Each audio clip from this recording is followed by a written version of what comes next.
Kemarin saya didatangi oleh seorang pasien ibu-ibu sakit diabetes. Tetapi yang membuat beliau datang ke klinik saya karena sudah banyak terjadi komplikasi. Salah satu komplikasi ini namanya gangren diabetik, Pak. Bapak Ibu tahu gangren diabetik itu apa? Luka, Pak. Ada luka membusuk. Jadi kalau ada di luar sana ada istilah diabetes basah ya. Sebetulnya itu bukan begitu cara pembedaan diabetes. Bukan tipe basah, tipe kering, itu tidak ada di dalam medis. Ya. Jadi ibu ini datang dengan kondisi yang sudah sangat lemah, Pak. Ya.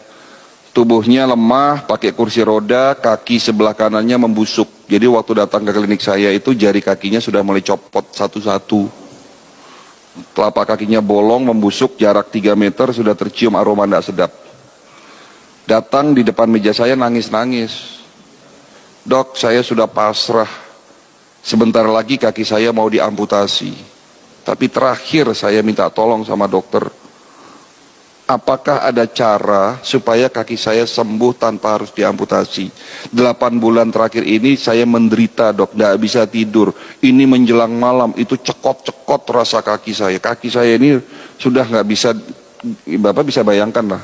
Kalau kita ketusuk duri aja sakitnya kayak gimana. Nah ini lukanya menganga, Pak. Ya. Padahal sudah berobat dan sakit diabetesnya sudah 10 tahun. Dan ibu ini rutin minum obat. Saya tidak minum obat selama 10 tahun. Tetapi kenapa, dok? 1 tahun, 2 tahun terakhir ini tubuh saya semakin melemah. Gula darah saya tidak turun-turun, padahal sudah minum obat, sudah sesuai ikuti anjuran dokter. Bahkan banyak organ dalam tubuh saya ini rusak. Apa yang bisa saya lakukan dengan kondisi seperti itu, Pak? Nah inilah peran dari pengobatan holistik. Kita tetap ikhtiar. Kita tetap bantu mereka yang sakit, yang sudah begitu hopeless. Ya. Sebelum saya memberikan satu resep obat, sebelum saya memberikan pengobatan,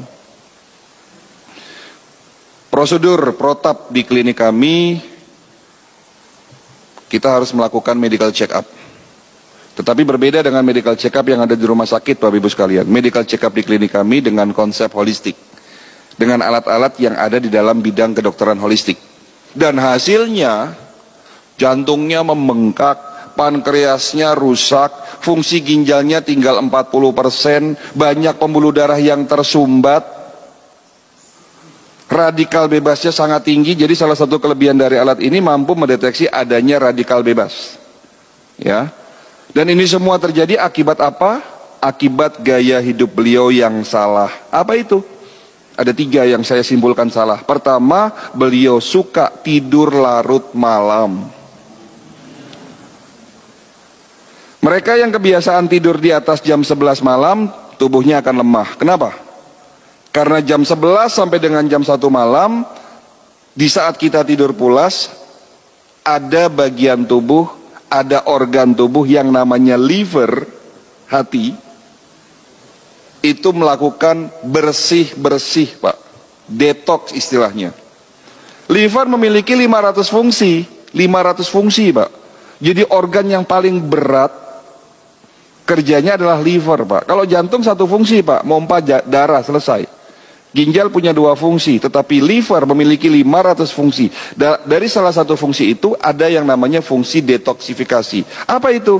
Membersihkan tubuh kita dari sisa-sisa metabolisme yang bisa berpotensi terjadinya oksidasi dan terbentuk radikal bebas. Kapan waktunya liver bersih-bersih? Jam 11 sampai dengan jam 1 malam di saat tidur pulas. Nah kalau bapak ibu pada jam itu tidak tidur, apa yang terjadi? Liver tidak bisa melakukan tugasnya bersih-bersih, pada akhirnya metabolismenya terganggu. Karena apa? Karena terjadinya oksidasi yang tidak dapat dinetralisir oleh tubuhnya. Jadi karena gaya hidupnya ini salah, sering tidur larut malam, ya lama-lama radikal bebas terbentuk. Gaya hidup kedua yang beliau akui salah, beliau suka makan malam. Nah, mereka yang kebiasaan makan kurang dari 4 jam sebelum tidur malam, apapun yang dimakan akan banyak menjadi sampah di dalam usus besarnya. Jika sampah terlalu banyak di dalam usus besar kita, berpotensi terjadinya oksidasi. Cerita oksidasi lagi. Dan jika oksidasi ini tidak diimbangi dengan antioksidan dan tidak dapat dinetralisir oleh tubuhnya, terbentuk yang namanya radikal bebas. Kan begitu ceritanya. Jadi mudaratnya lebih banyak daripada manfaatnya makan malam itu. Yang ketiga, beliau tidak suka minum air putih.